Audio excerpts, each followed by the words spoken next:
অমর একুশে বইমেলা 2023-এ প্রকাশিত হয় চিত্রনায়িকা জাহারা মিতুর লেখা প্রথম বই, যেটির মোড়ক উন্মোচন করেন তৎকালীন আওয়ামী লীগের সাধারণ সম্পাদক ও সড়ক পরিবহন ও সেতু মন্ত্রী ওবায়দুল কাদের।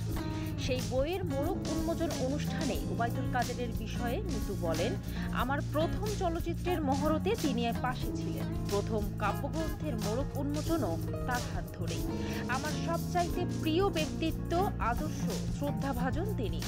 আমার একজন অভিভাবক। তার হাত ধরেই শত সড়কের পর শত কবিতার উদ্বোধন হয়েছে।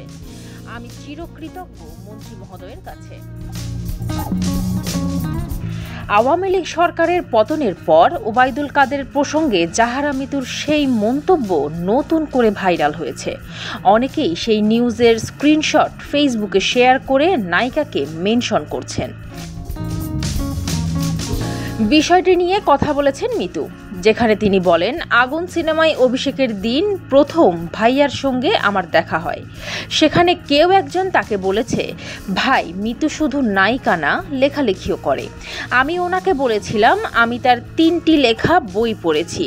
কাদের ভাই বলেছিলেন, লেখালেখি বন্ধ করো না, শিগগিরই বই বের করো, আমাকে জানিও। এরপর যখন আমার বই বের হয় তখন তার সঙ্গে যোগাযোগ করি এবং অনুরোধ করি আমার বইয়ের মোড়ক উন্মোচন করতে। জাহারা মিতু বলেন, আমি এখনও বলছি বই প্রকাশ করার এই ব্যাপারটাই অবশ্যই তিনি আমার অভিভাবকের দায়িত্বই পালন করেছেন, আমাকে অনুপ্রাণিত করেছেন। এটা অস্বীকার করার কোনো দুঃসাহস আমার নেই।